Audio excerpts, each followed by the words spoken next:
মানছে না, কিন্তু কে কে সেই মৃত্যুমুখী পতঙ্গ? কে কে সেই মৃত্যুমুখী পতঙ্গ? কার এমন দুর্নীতি হলো যে স্বেচ্ছায় মৃত্যুকে বরণ করল? যক্ষ রক্ষ দেব গন্ধর্ব কিন্নর, বলো কে কে সেই অপরিণামদর্শী? কোথায়, কত দূরে লুকিয়ে আছে সে? লঙ্কার রাবণ, লঙ্কার রাবণ।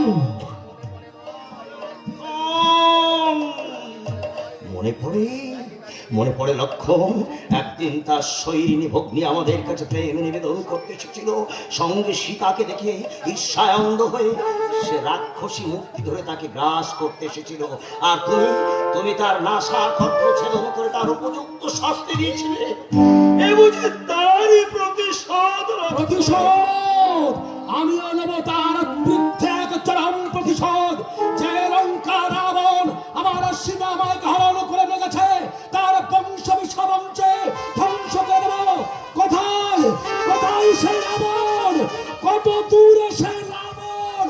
কত দূরে সেই রাবণের নিবাস? সেই লঙ্কা সাগরের পারে, অসীম অনন্ত সন্ধানী সাগর। তবে তবে কে জীবনে আমি আমার সীতাকে আর কখনো ফিরে পাবো না? শক্তি দাও, বুদ্ধি দাও পিতৃবন্ধু, বুদ্ধি দাও। কেমন করে আমি আমার সীতাকে উদ্ধার করব? নইলে যে সূর্য বংশের যশ মান খ্যাতি সবকিছু ধুলার সঙ্গে মিশে যাবে। শান্ত হও রাম, শান্ত হও, স্থির হয়ে শোনো। কিছু দূরে গিয়ে ঋষ্যমুখ নামে এক পর্বত দেখতে পাবে। বালি রাজার ভয়ে ভীত হয়ে রাজা সুগ্রীব 5 জন বুদ্ধিমান বানরকে নিয়ে সেখানে লুকিয়ে আছে। তোমরা যাও, সেখানে গিয়ে তাদের সঙ্গে বন্ধুত্ব করো। তাদের সাহায্যে মা জানকীর উদ্ধার হবে। ধন্য পিতৃবন্ধু, পিতার মতো উপদেশ দিয়ে তুমি আমাদের যে উপকার করলে, এই উপকারের ঋণ আমরা কোনোদিন শোধ করতে পারবো না। রাম, রাম, আমার অন্তিম সময় উপস্থিত হয়েছে। চোখে আমার অন্ধকার নেমে আসছে। লোকে বলে তুই নাকি পূর্ণ ব্রহ্ম নারায়ণ। রাম রূপে এই পৃথিবীতে অবতীর্ণ হয়েছ। এসো গুরুমা, ওই গোদাবরীর তীরে তোমার পায়ে মাথা রেখে আমি শেষ নিঃশ্বাস ত্যাগ করি। মহান পিতার শরীর তুমি আমাদের কাছে পিতার মতোই মাননীয়।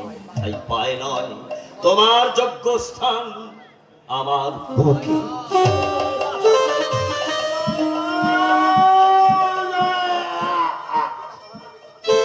পিতা দশরথের মৃত্যু আমরা দেখতে পারিনি।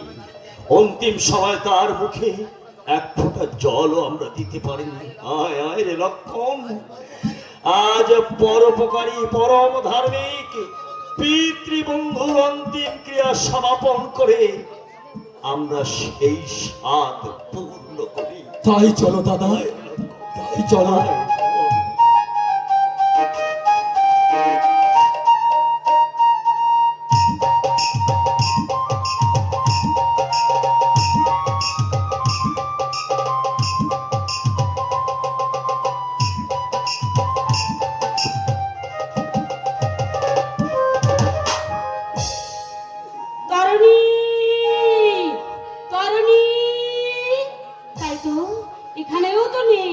সকাল থেকে এত বেলা পর্যন্ত এখনো কিছুই খাইনি। তারপর আমি যে তার চিন্তা অস্থির হয়ে পড়েছি, এই কথাটাও কি একবার চিন্তা করে না? তরুণী, তরুণী, আমাকে ডাকছো না? এতক্ষণে আমার ডাক পৌঁছেছে বুঝি? সকাল থেকে এত বেলা পর্যন্ত কোথায় ছিলি? বিষ্ণু মন্দিরে। বিষ্ণু মন্দিরে? না না, সকালে ঘুম থেকে উঠে দেখলাম বাগানে কি চমৎকার চমৎকার ফুল ফুটে আছে। আমি লোভ সামলাতে পারলাম না, তাড়াতাড়ি ফুলগুলো তুলে নিয়ে মন দিয়ে মনের মতো করে জানিস না রাজার হুকুমে ওই মন্দিরে কারো প্রবেশাধিকার নেই?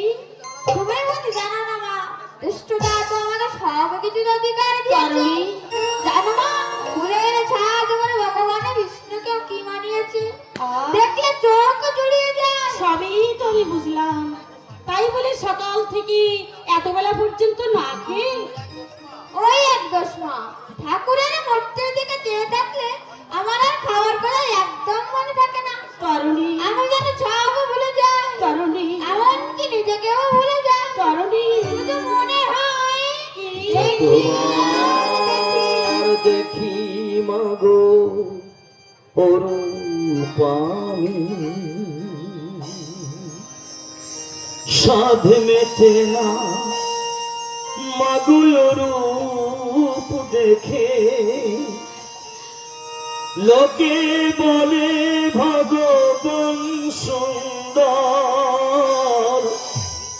ভাবিনি তো কখনো এত মনোহর, যতবার দেখি মাগো অরূপ আমি, যতবার দেখি মাগো অরূপ আমি, সাধনে চেনা মাগো